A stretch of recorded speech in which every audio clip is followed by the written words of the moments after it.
Good morning. Okay.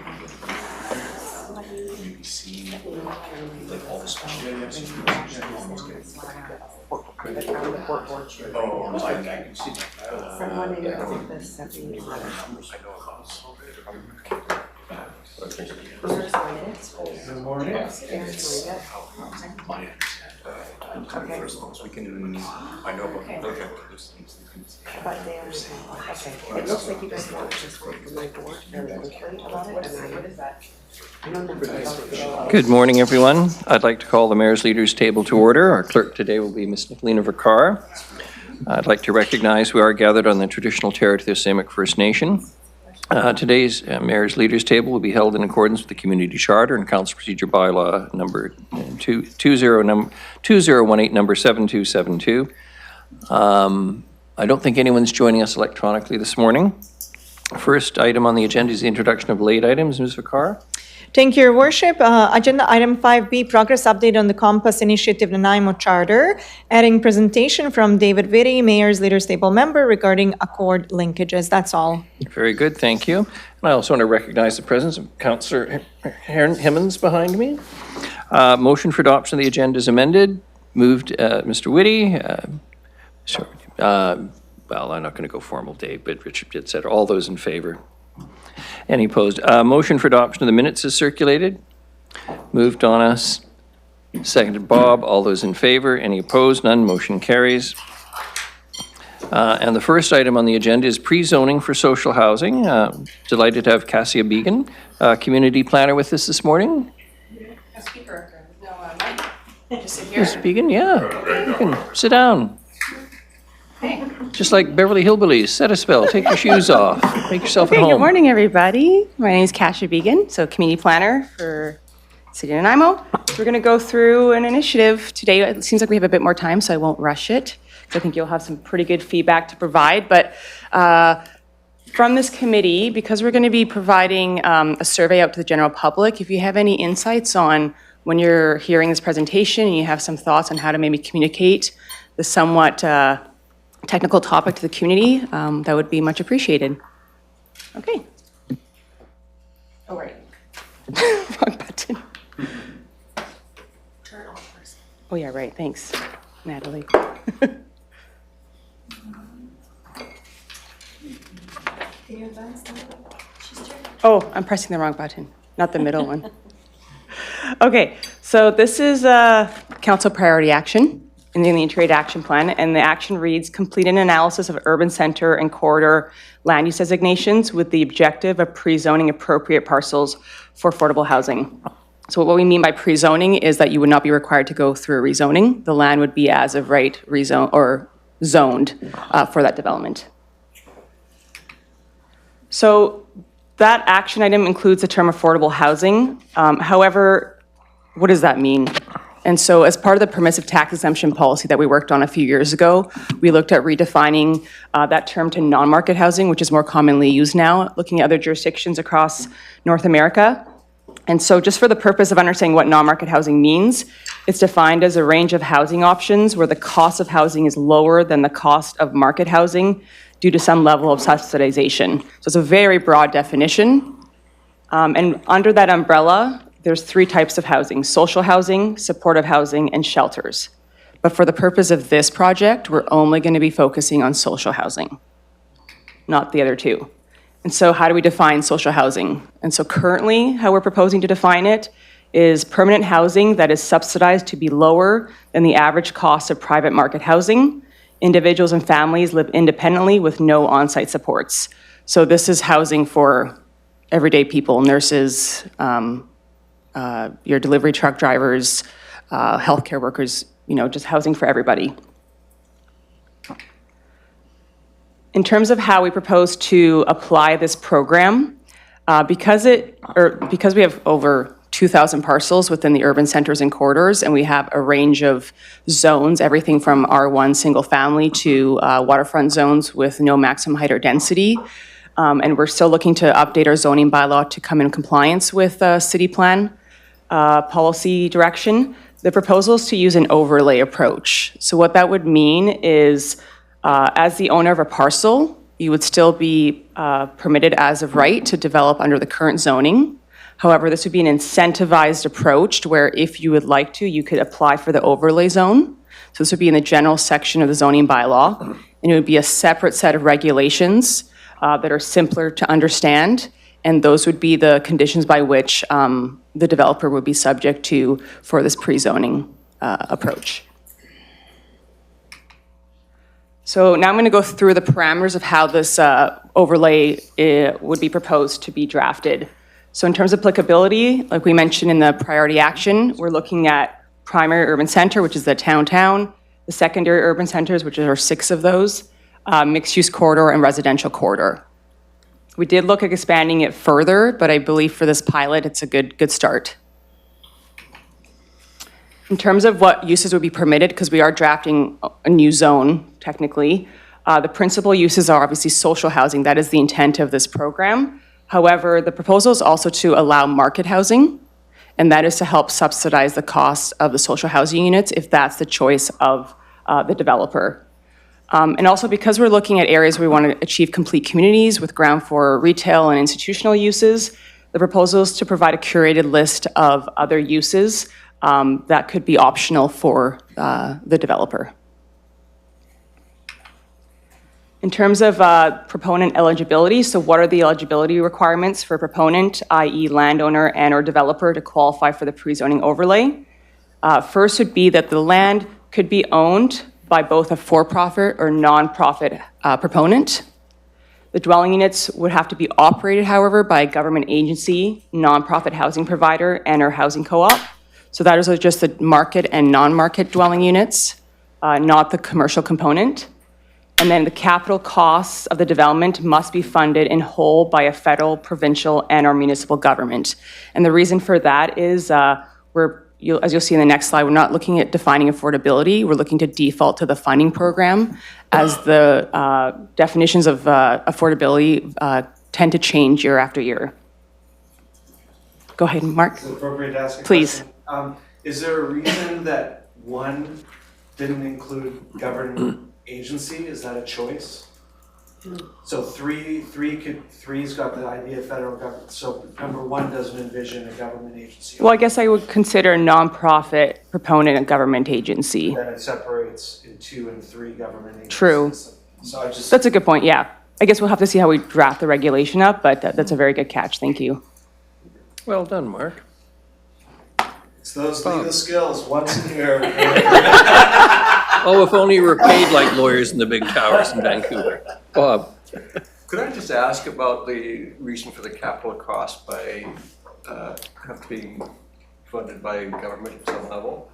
Why is that a prerequisite?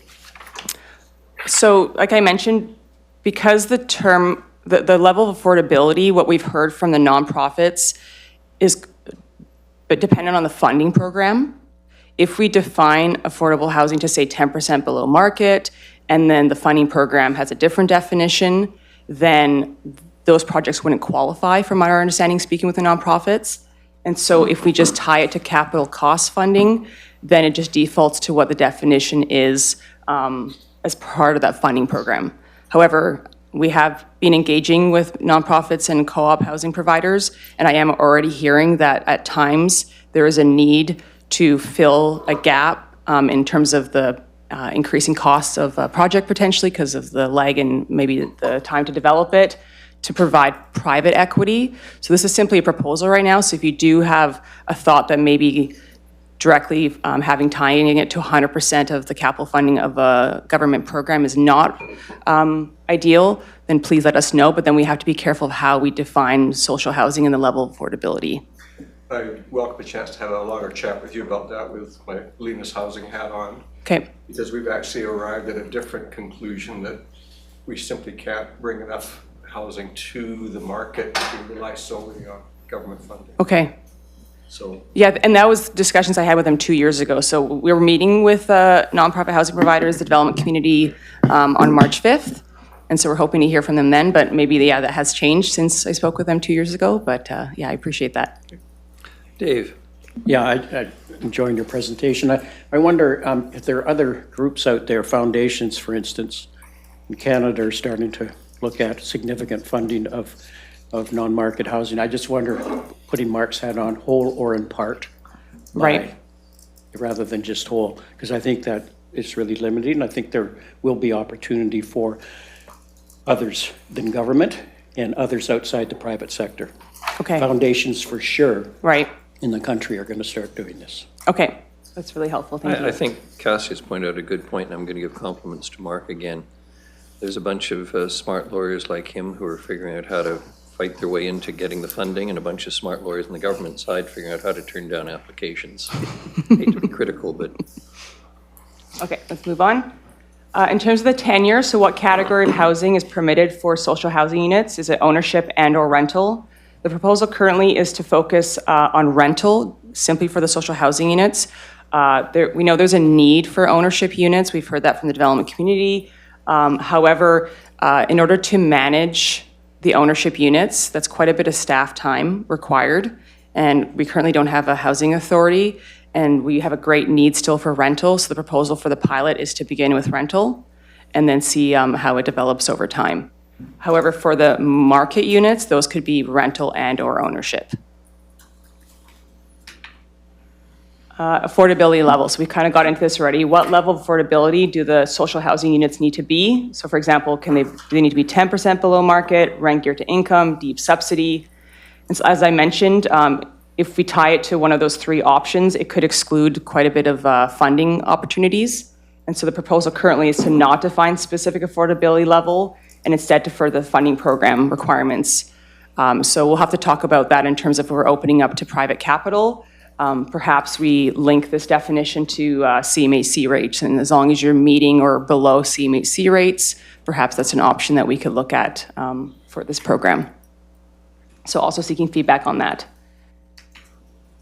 Threshold of social housing units required. So how many of the total residential units in a development would actually have to meet the definition of social housing? So the proposal is that 20%, a minimum 20% would have to meet that threshold.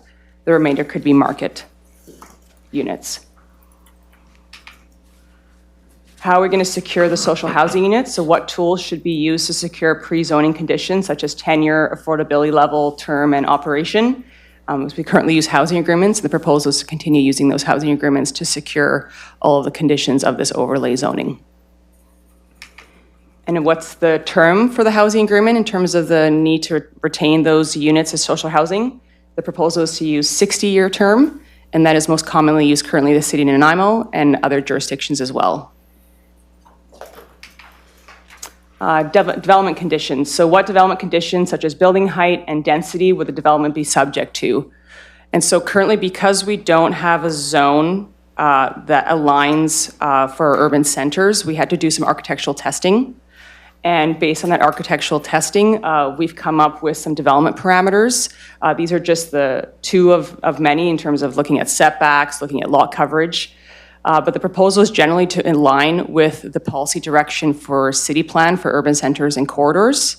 And so when we're looking at maximum allowable building height, we're saying that as long as you meet the development conditions, you would be permitted to build to the maximum of 12 stories in our urban centers and 6 stories in our corridors. And then we've looked at density, so these are the best case scenarios. So we'll be sharing those at that workshop. We have architectural drawings for both parking under building, parking underground, lots of different permutations. And so you'll be able to see where we got those FARs from.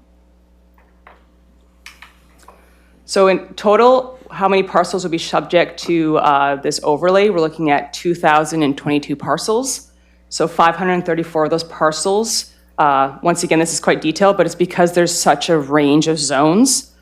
Some zones allow for the height, but they don't necessarily allow for the density. Some allow for the density, but not the height. Others don't allow multifamily, so we'd have to be looking at upzoning to allow multifamily. So I'm not going to read through that, but in general, there's 17 parcels that already meet the pre-zoning conditions, so they wouldn't need to be technically upzoned, but they would be part of this overlay. We've also looked at excluding parcels that are over 2.5 hectares in size. We believe that those require greater consideration of a master development plan. And we also are looking at excluding cemeteries and a park. So there is a web app online on the project website, so you can see which parcels are proposed to be upzoned based on these different parameters. In terms of servicing and development approvals, so because a rezoning will no longer be required, we had to look at using the new legislative authority around securing, for example, road dedication at time of building permit. So this is where we have this new servicing officer tool. And so we're working with other staff at the City of Nanaimo to ensure that this new servicing officer position is in place if this were to pass by council, and so that we could still secure those road dedications that we show in city plan, those proposed ones, or if where upgrades are needed. And also in terms of infrastructure, so similar with the SHMU, there are implications around capacity of the sewer and water system. And so we're not able to do an assessment for all of these parcels, but we can use a development approval information bylaw, which currently exists at the time of development permit, that if there is a need to determine if there's any concerns around capacity, that assessment could be completed at that time. So in terms of communication and engagement, we're looking to go out for engagement starting February 23rd until March 15th, so that's 3 weeks. Who we're looking to engage includes the general community, nonprofit housing organizations, nonprofit housing cooperatives, government agencies, and development community.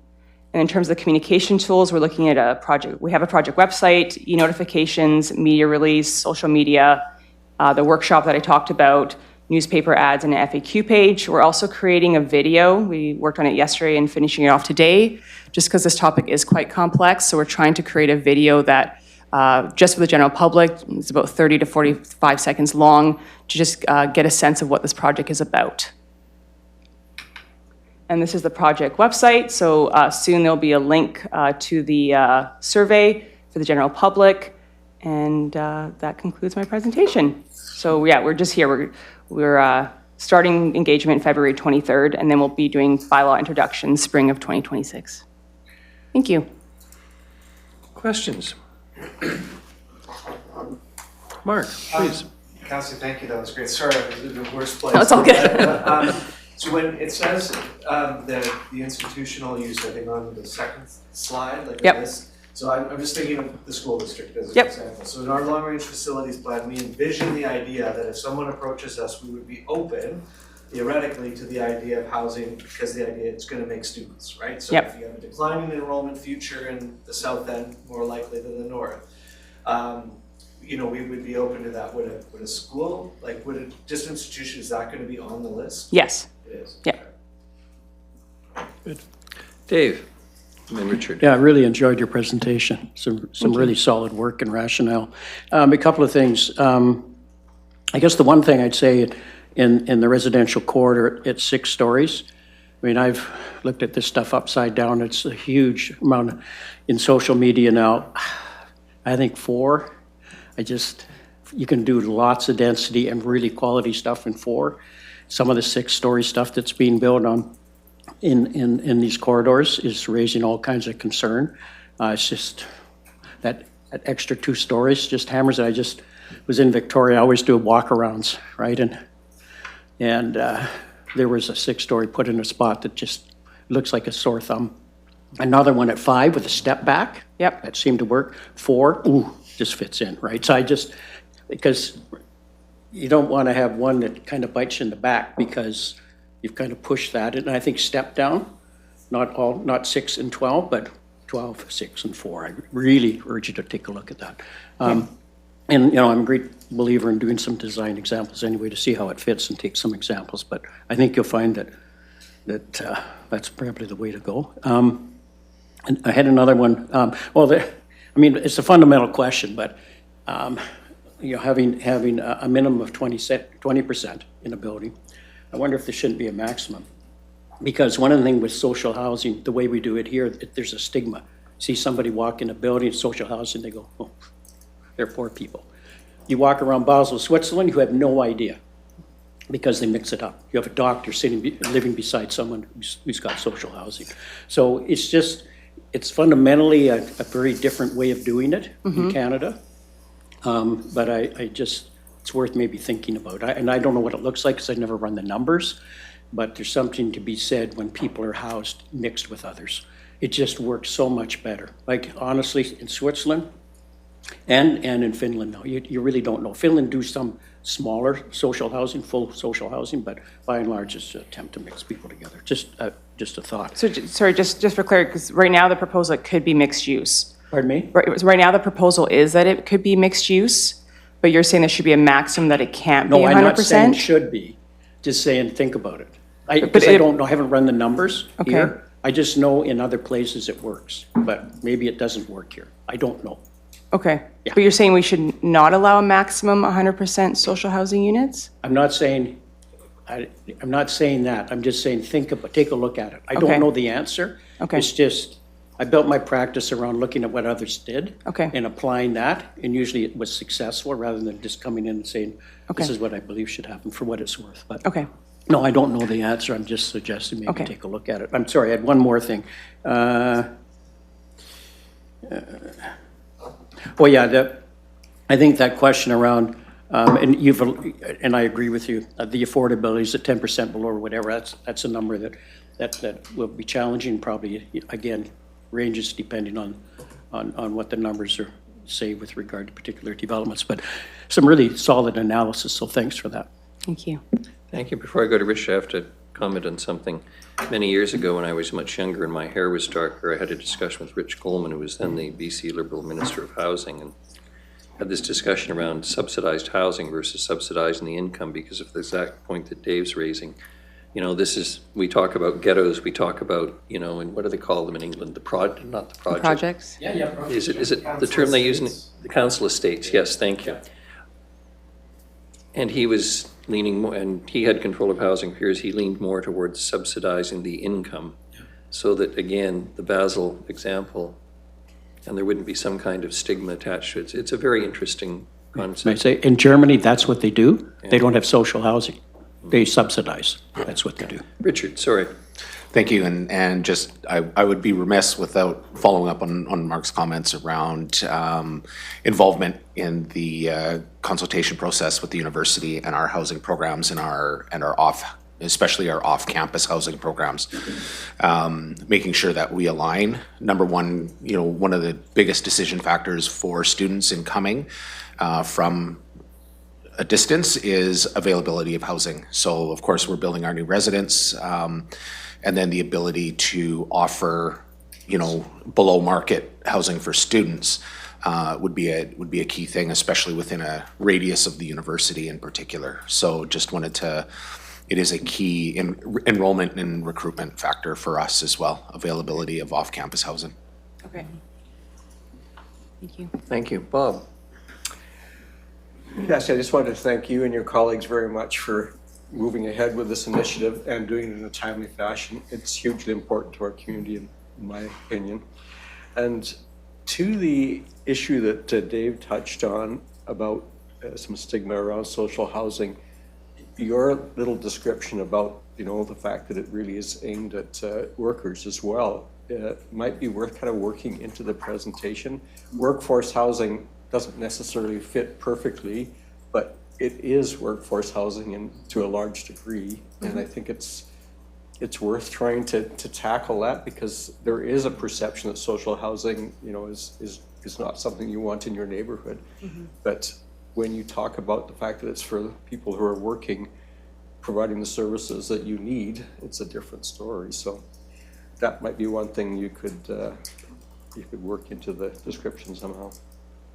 For sure. So we actually heard that we presented this to the Public Safety Committee on Wednesday, and that was their recommendation. So we amended our script for the video to include examples of healthcare workers, your delivery driver, to bring home that message, because that term social housing is, you know, we've grappled with it with our team here in terms of that's the right term. It's the term we use for permissive tax exemption.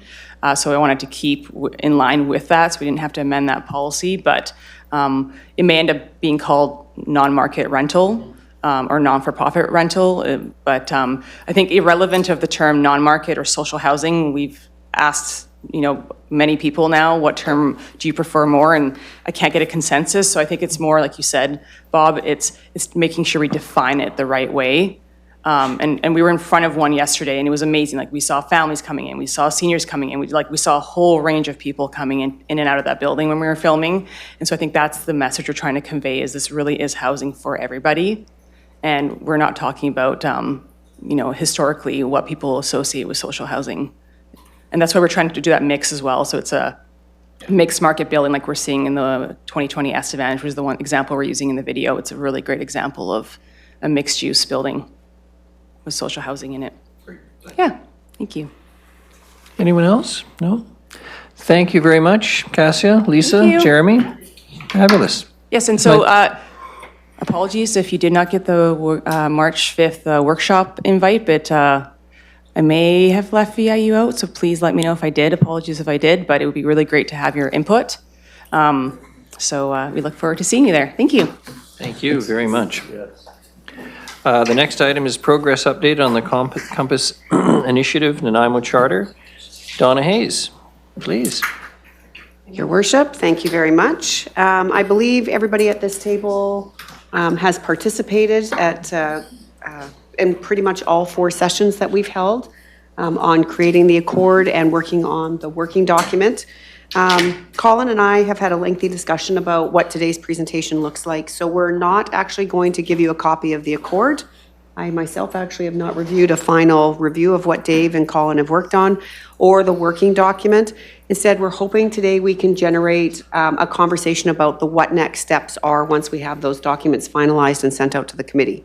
I mentioned it a little bit on Friday, and I think what we need to be talking about now are things like, where does the accord live? Like, who holds ownership of it?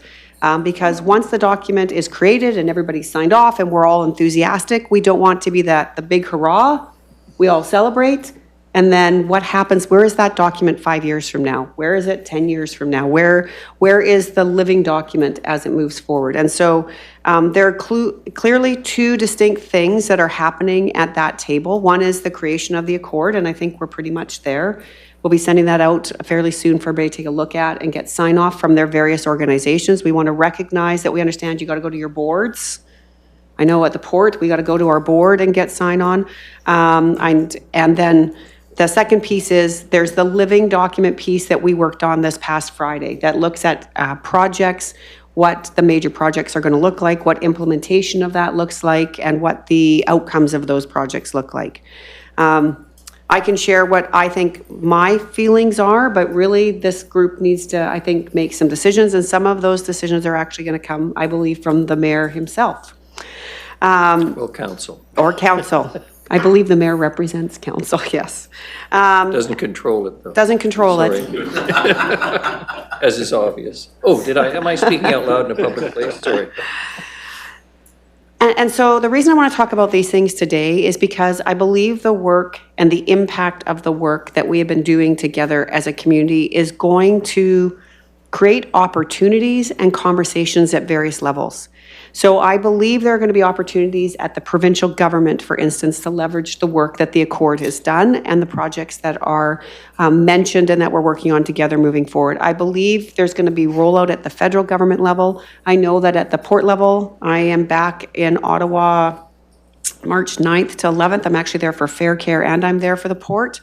I have 3 solid days of various meetings. I would love to have a document that I can be leveraging in those conversations at the PMO's office and Privy Council, at the Deputy Minister's offices, to use as an example of when they ask, what kind of community support do you have? How are you putting your projects together? What does that look like? Having a document such as the Accord to say, we're all working on it together, here's the document. But how we roll those things out will come back to, at the end of the day, is where those documents and where those concepts actually live. And they need to live somewhere so that they can continue to grow and thrive and change, right? Because we know, our Accord is meant to last and be sustainable over a long period of time, but our attached living document is meant to change. Right? It's going to change based on what our needs are and what the opportunities that come forward, what different conversations they bring forward. And so my question is, does the Accord live at the mayor's leaders table? I know that that in some ways gives the impression possibly that it lives at the city of Nanaimo. And I would argue that we're not talking about projects that just affect the population of Nanaimo or the population of the regional district. We're really talking about projects that affect Vancouver Island as a whole. And so if that's the case, we need to kind of put that lens on it where that Accord document lives. My opinion on where the living, and I don't think we have a title for the living document.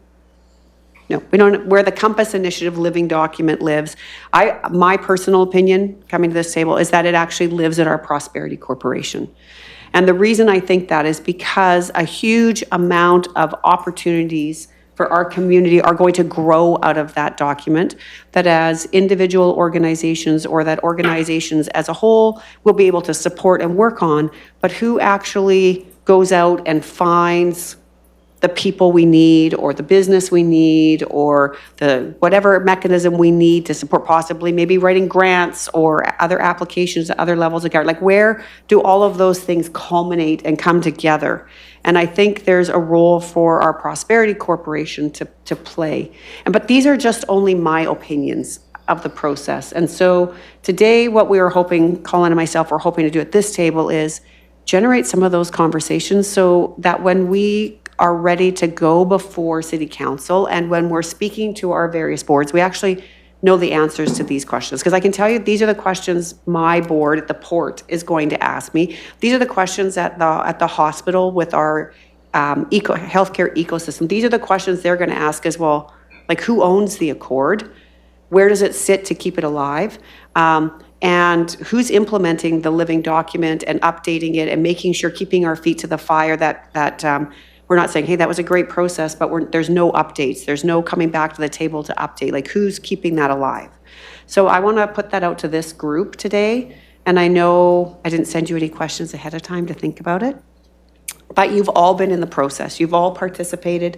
I think you've seen, and hopefully you heard at last Friday's event, how powerful the work that we're doing, what it means for us as an island, and what it means for us moving forward in our various roles and responsibilities within our community. And so that's what I want to put on the table today. And maybe we can start by talking about, like, where does the Accord find a home? Richard. I'll put on Thank my, you. I'll put on my, thank you, Your Worship. I'll put on my, my Chair of Nanaimo Prosperity Corp hat for a minute. I agree. I think this work aligns directly with the purpose of what Nanaimo Prosperity Corporation was set up in their conversations with the city.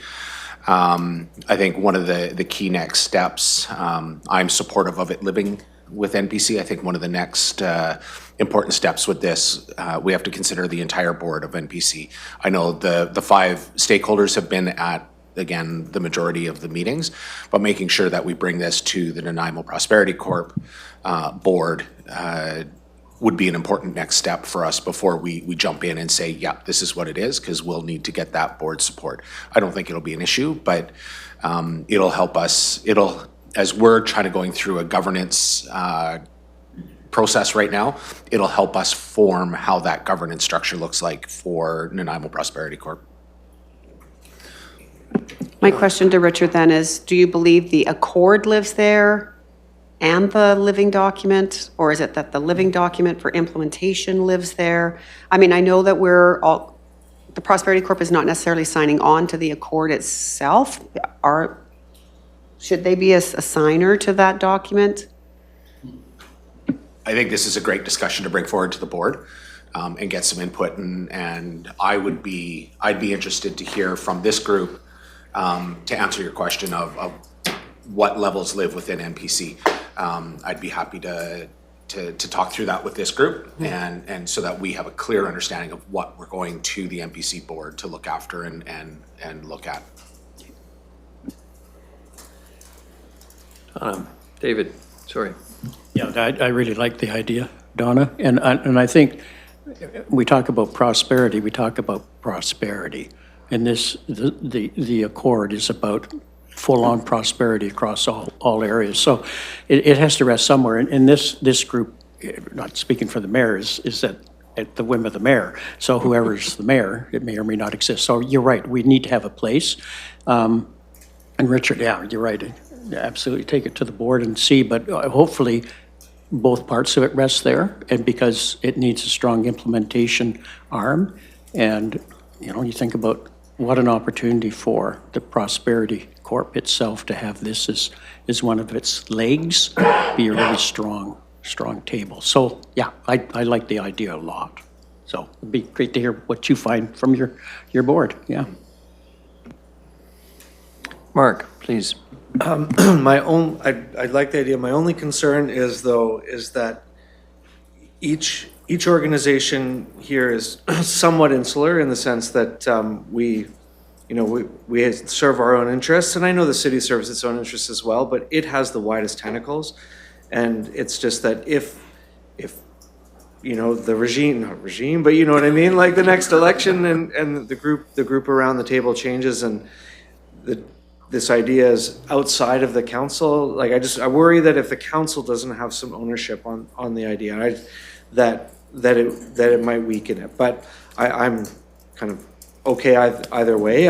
That connection needs to remain, because yes, if the leaders table goes away, it's been effective to connect people, but that's a pretty fundamental aspect to all of this. So to muddy the waters without giving a really good opinion, there you go. Can I just jump in? Sorry, Dave, then It could Bob. be this group's legacy.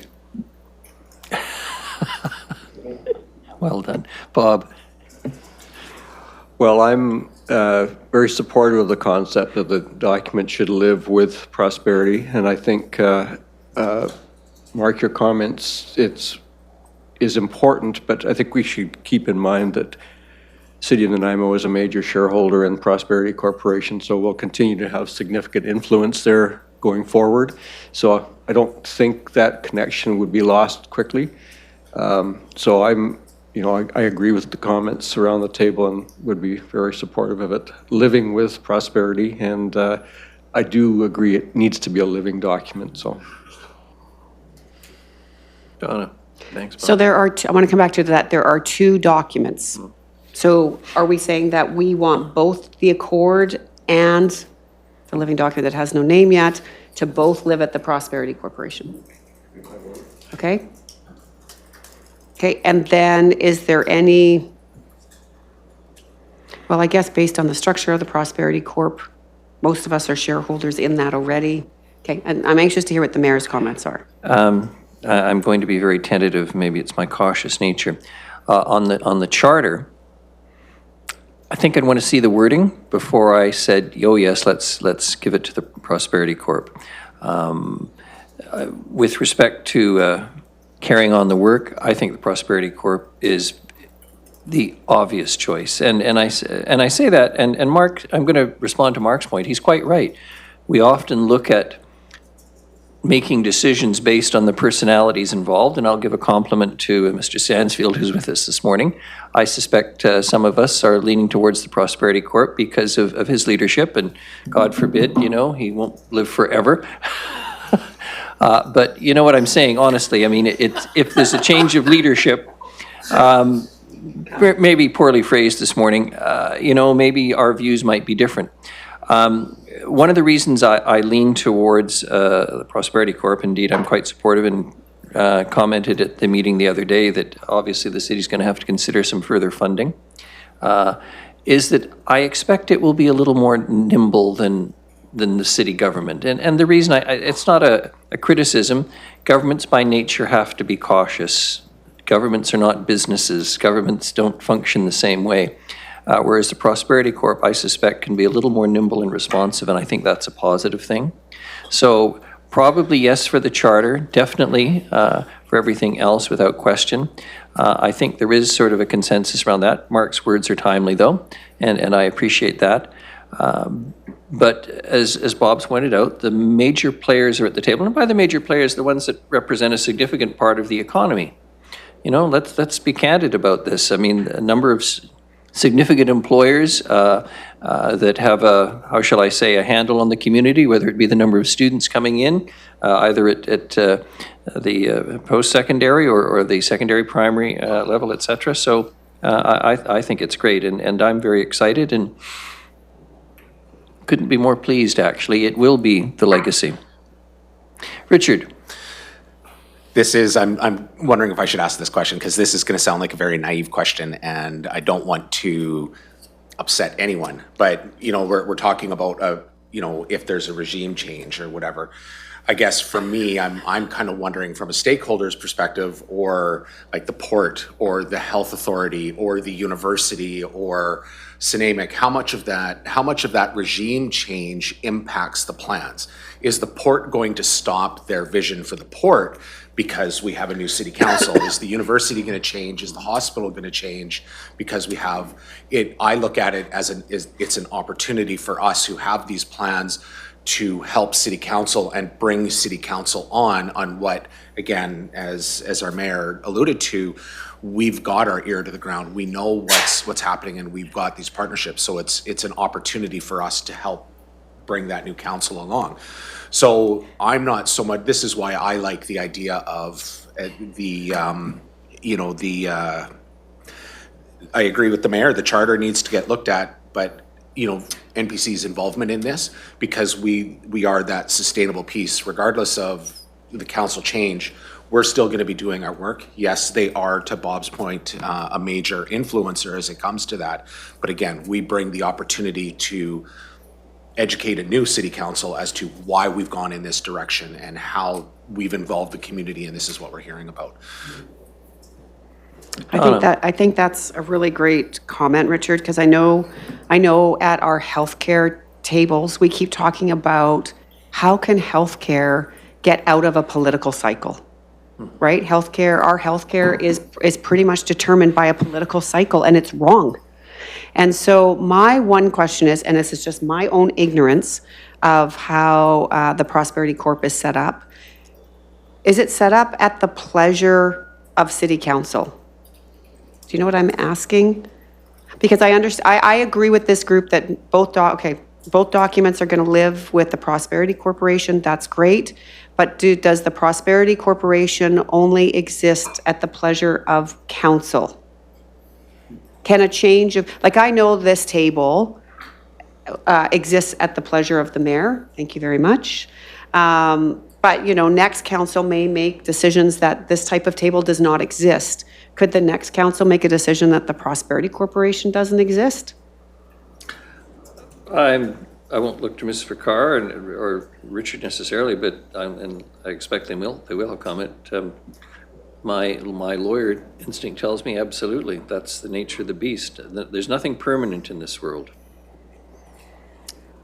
Yeah, my comment would be the city is by far our major funder, and so if the regime change does happen and they say we want to pull economic development back into the role of the city, NPC was set up to be that arm's length economic development organization for the city. And so we work closely with the city on that. They fund us. They're our majority by far shareholder. If there is a regime change, then that is a very real risk that we could run into. Okay, so then I guess the beauty of the accord is that as individual organizations, we're signing them, so there will be a responsibility then as individual organizations to make sure that the implementation of the document we're signing on to continues. Before I go to Bob, can we use a term other than the regime change? Sorry. I have visions of helicopters landing at City Hall and spiriting me to Washington for execution near the Lincoln Memorial or something. Bob.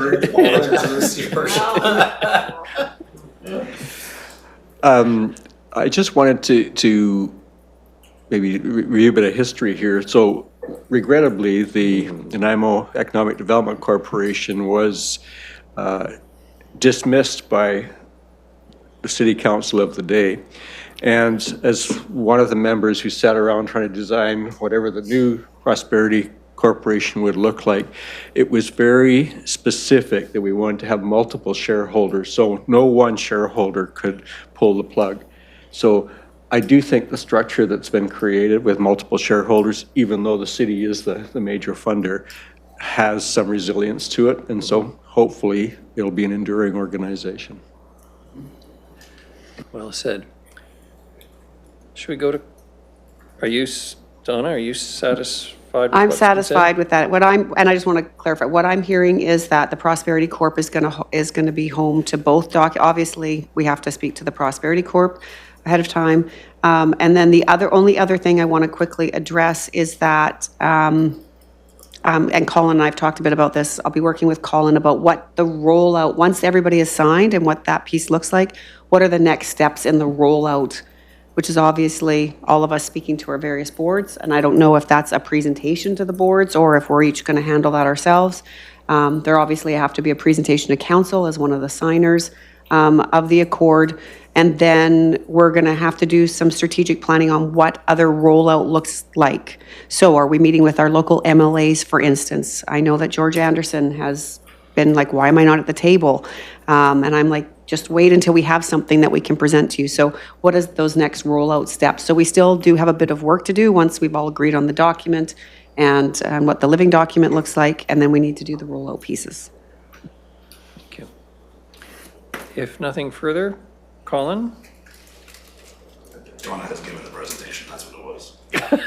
Yeah, sorry. We've listed both of you. She said, yeah, exactly. Ditto.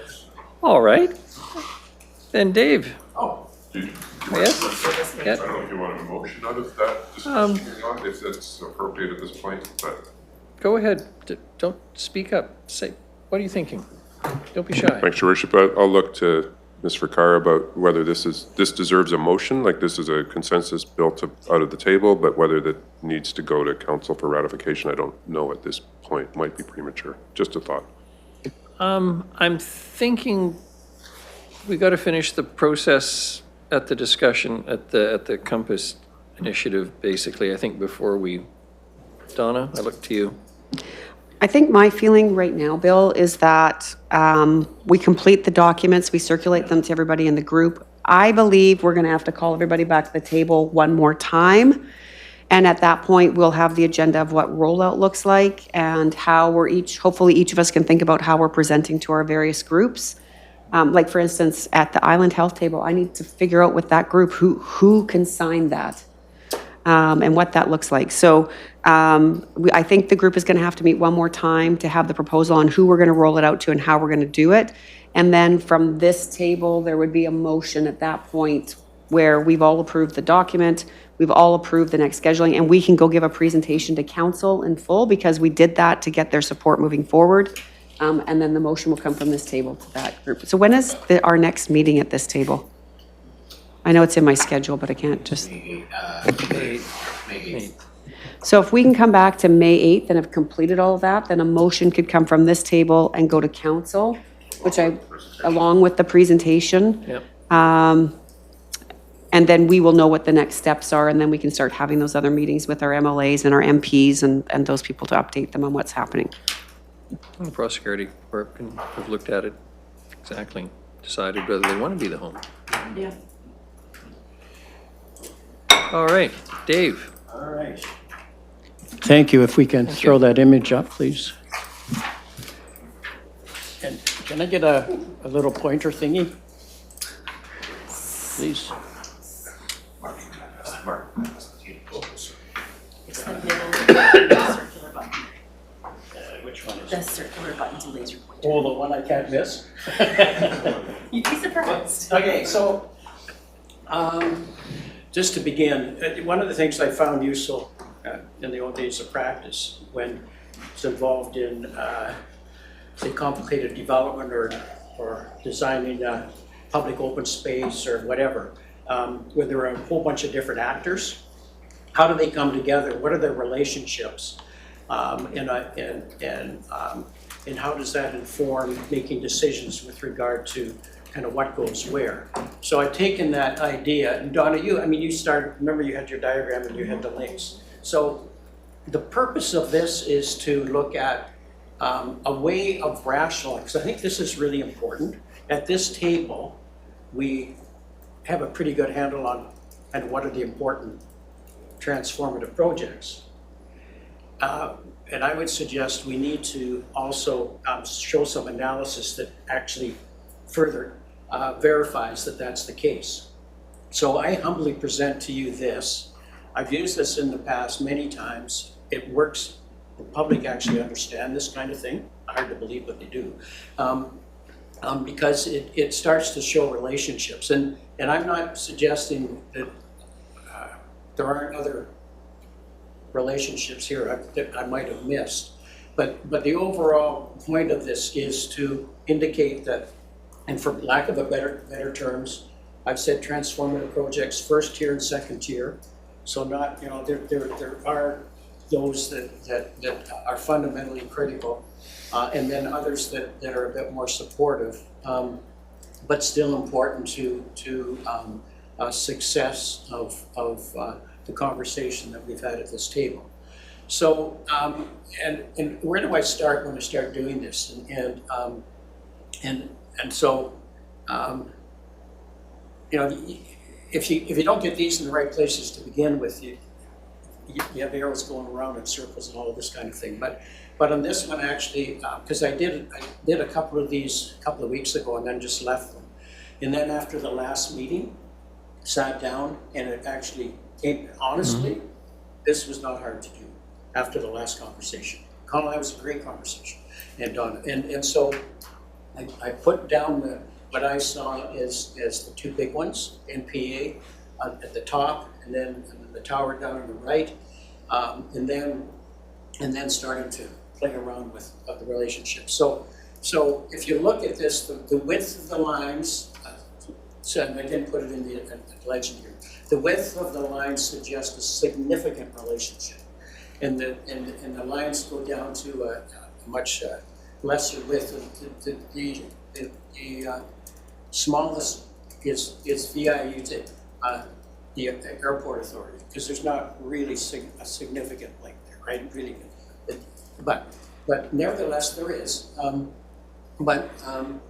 At least I believe there is. Maybe that should come off. I'm not sure, but that one is maybe the weakest. But so if you look at this in terms of first tier, so NPA, the tower and its supports, and one of the things that I do in this is I count the number of links, because it starts to give a sense of order of importance. So in the case of the NPA, it has 6 links.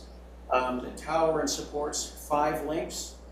VIU actually has 6 links because it's supporting quite a few others. NDSS, and I wasn't sure whether we should say that or something else, Mark. It's broader education, but it has 2.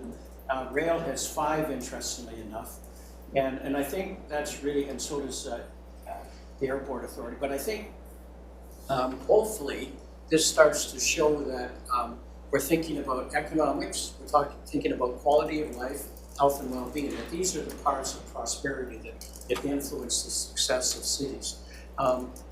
Interestingly enough, and not because I'm advocating this along with Bob, affordable housing, it actually has 8 links. It's fundamental to the success of all of this if you don't have housing, right? So that makes sense.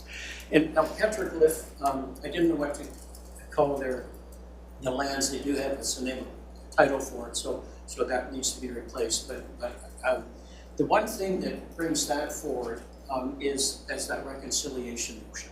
That is absolutely fundamental to so much of what we do, and it's really part of the importance of the work being done.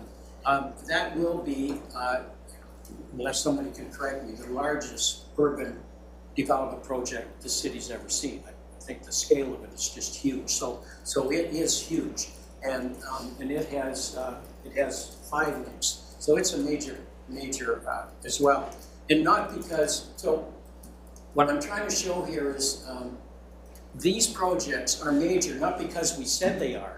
They're major because they are. They have incredible significance, and this isn't cooked up. I wouldn't have brought it if it was cooked up. You can't defend cooked up things. But I would suggest to you that there aren't very many arrows here that are out of whack. Maybe some of the widths are, maybe, not sure. And this is one of the ones where if all of us do this at, I don't know, 4 o'clock in the morning, a couple of mornings ago, I sent out I got up and went, just lying in bed, I went, oh, I modified it. And so now I'm really happy with it. That's one of those revisits that we all tend to do. And you know, we've got a scale there. We're on national provincial markets. That's reality, right? We're on an island. Those connections are really important to us. We've talked about, so there's 2 outliers. Food security, people go, eh? But that's kind of fundamental here. We talked about that and it clearly came through in that last meeting we had that Colin facilitated. And then not-for-profits, purposely colored in a different way because some of the non-for-profits have participated in our meetings and they've offered and said that they have, in their view, a contribution to make. And I actually do believe they do. And so they need a home here, so I've included them because I think that's important. They are significant members of our community and contributing in many different ways. So if we're going to achieve economic well-being, if we're going to achieve a high quality of life, and if we're going to achieve health and well-being, we need to do all of these things. And when we do all of those things, we build a more a prosperous and diverse and successful community. So there you have it. I'll be absolutely candid because I'm at an age where I don't care what people think so much anymore. Bluntly, when I saw it the first time, I thought, oh my God, what the hell is this? And now that you've explained it, the width, et cetera, I get it. Thank you. I get it. And I'm not the easiest guy to teach, but it works. So we can review it and, you know, make some changes if you want. I'm happy to do that. I just wanted to throw it up there. And the width ones, you know, maybe they need to change. I'm particularly, Mark, because when I put down, because we've talked a lot about NDSS, right, and the need to redo that, and that link to VIU, because when I sat in the chair there as provost, we had conversations years ago about doing some really cool stuff together, and that relationship would be so unique to education, having high school, post-secondary link way stronger than they tend to be. Like UBC would laugh at thinking secondary school, because I know this. I did my doctorate at UBC. I know their attitude. Whereas the reality of life here in the island is that kind of linkage is really important. But I don't know how you want to approach that. Maybe, sorry, this is reflecting this table, or is this reflecting the Compass Initiative? Compass. Okay, so, and sorry, I missed the last one, but I certainly, from a school's perspective, that NDSS is gonna be ours, but the strength of the Compass Initiative to me is Donna and I putting a childcare initiative in to support healthcare. So I actually am a little hesitant, just to, I see those connections, but they really should be everywhere. Yeah. I guess that's my only concern. So VIU as an example is both. I mean, the amount of cross-enrolled students that we have that start in high school and finish at VIU is intertwined. We've got a childcare proposal to build a facility that doesn't benefit the school district in any way, but it's Directly connected to healthcare. for healthcare. Okay, So, that's good. but again, that's not a natural fit necessarily. That's a fit because this table exists, right? So I don't know how to explain that. Okay, so That's no, that's a good. Yeah, okay, no, I get I that. So think you need to change it, Dave, to, school district, and you need to tie it back to affordable housing too, because it's exactly as Mark is saying. Yeah. Sorry, I need to put this on. It's exactly as Mark is saying, is that the purpose of the Compass Initiative was to look at all the opportunities that our organizations have.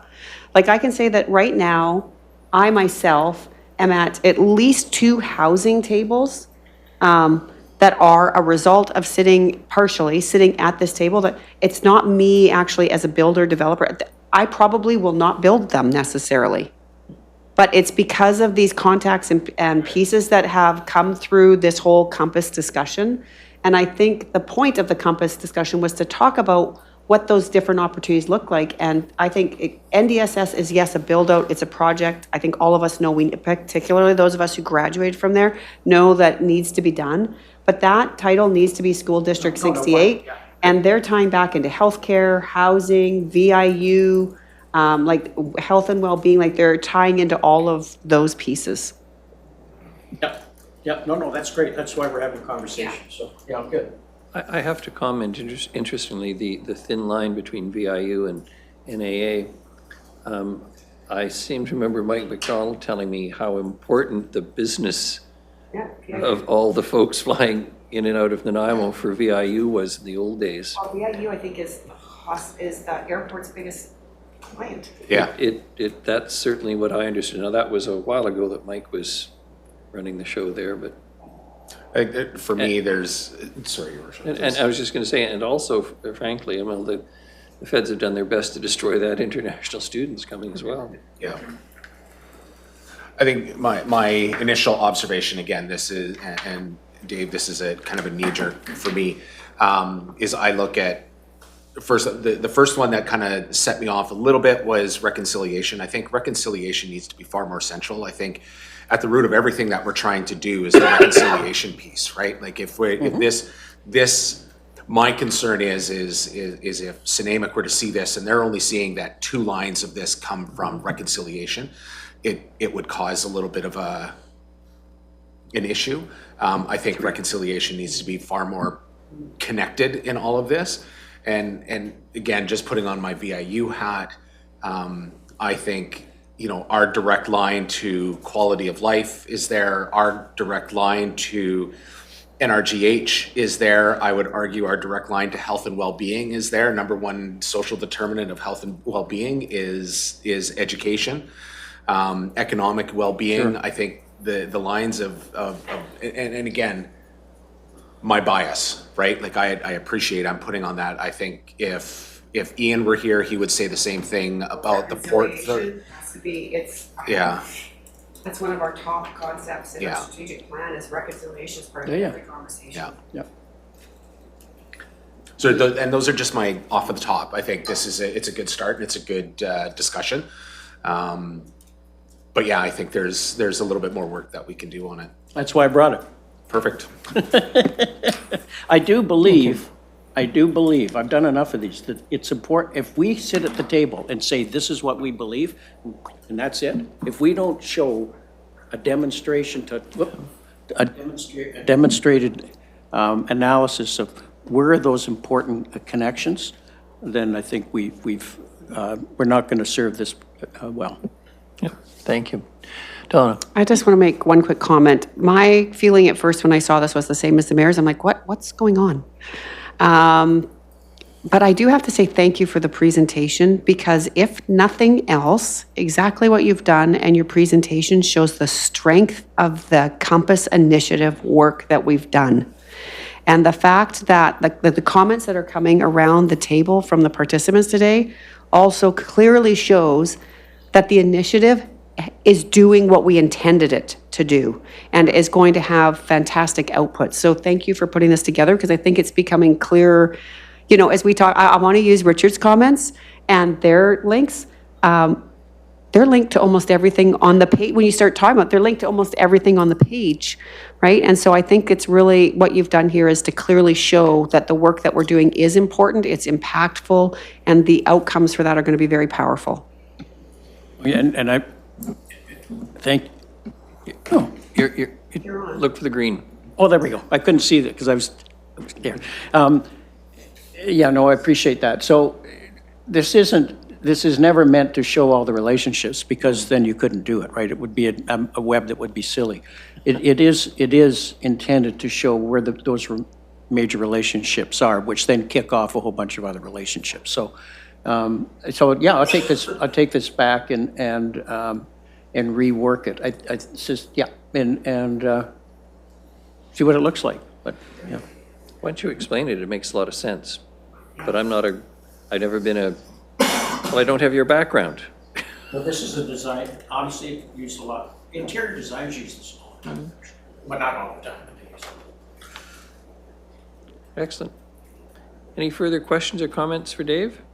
All right. Well, folks, looks like I'm going to give you 55 minutes of your life back. So tell my boss. Oh, no. Any roundtable discussion? Anything anyone wants to bring up? Which is one of my favorite political stories. Ever told you that one about Marion Pearson? She was like many of the spouses of the male prime ministers, was a very able person and very bright and witty, and also, I understand, didn't mind a drink or two. At the end of the long day of campaigning, Lester Pearson on the platform said, "Is there anything anyone would like to bring up?" And Marion Pearson in sotto voice said something to the effect, "Yeah, a dozen cups of coffee and 10 donuts." So is there anything anyone wants to bring up? Mark, please. I'm just I don't know how it would work, and maybe it's a prosperity corporation question. In my org, we started with our senior leadership, we have this list now. We know where we're going to be. So you're going to conference X or whatever. So we're not overlapping or what have you. But one of the things, like I know in our district, we've got an international program that's still quite robust because we're not impacted by the federal restrictions the way that VIU is. But my question is, and again, I don't know the answer to it, but is there value in knowing what the plans of that travel are? I just throw it out there to is it a junket? I know it's different people we're meeting with or what have you, but I mean, if you look at the amount of money that we as a district spend traveling to promote our program, it's in the $100,000 a year range. I know that doesn't feel like much, but that's a lot. That's minus staff time. So we're out there. I don't know if others are. Like, I don't know if there's a way you ever combine them or whatever. I just throw it out there as just another connection as we're promoting our community, right? Because we promote ourselves and we promote our region. So there's an ancillary benefit, but maybe there's synergies there or something. So Colin, please. Yeah, thank you. One of the things that we're working on at NPC right now is a foreign direct investment strategy. And as we put together the rest of our sort of more fulsome investment attraction strategy, there are elements about building out sort of your team.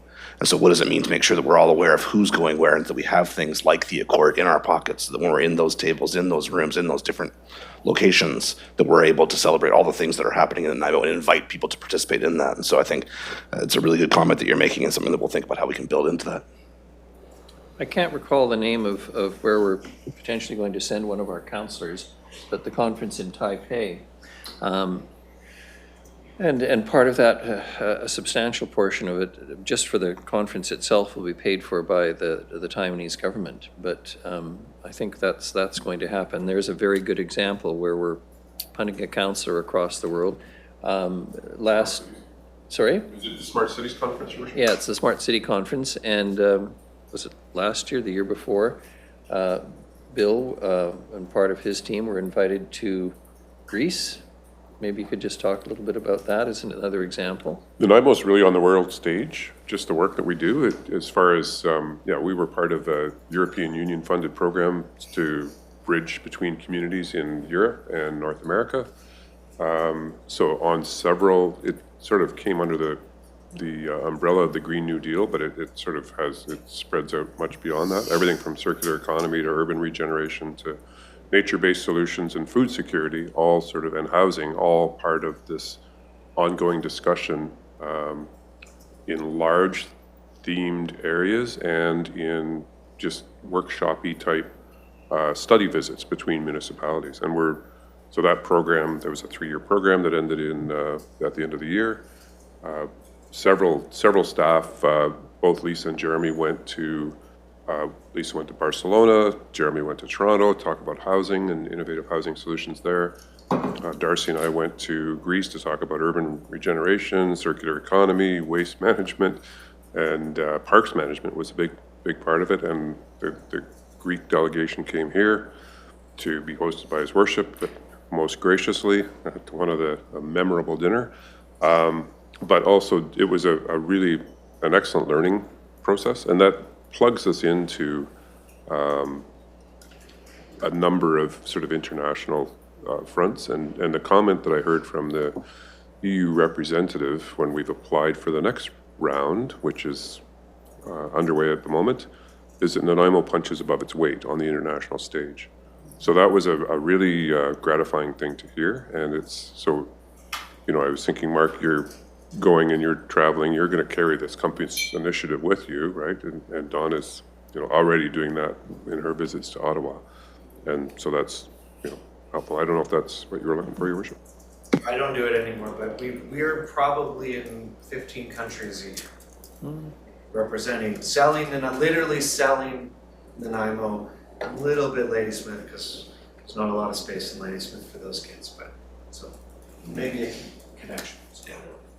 I'm just trying to think of, is there anything that, quote unquote, all of the organizations that are involved with this and others are involved in, like the Chamber of Commerce perhaps, or something like that, where even it could be part of an ongoing newsletter? Who's going where this month? I mean, I think it's a very good idea. I mean, you know, on the national level, we have a foreign trade mission. You know, there's a whole group of people, interested sectors, et cetera, they go to a country like the Prime Minister, you know, recent examples, et cetera, where there's that kind of discussion. I mean, we're all ambassadors every time we go somewhere. And if we can do it in a coordinated way that comes back to what that chart's showing us and what the initiative is all about, that would be, might well be useful. I mean, subject to, you know, raising, depending on who's paying for what, the ire of funders, et cetera, which is often the case. Everybody thinks these things are great junkets, but my experience is anytime there's remotely resembling a trade gathering or a convention, et cetera, there's not really a lot of fun going on. But Donna. And I might comment, Bill, that every place you mentioned has a port. So interestingly enough, you know, our sister agreement with Taiwan, those vessels that you see out at our mooring stations, our anchor points, and you know, I flew into Vancouver last week. I think I counted 12 vessels sitting in their harbor. Other than the grain ships, the container ships could all unload in Nanaimo.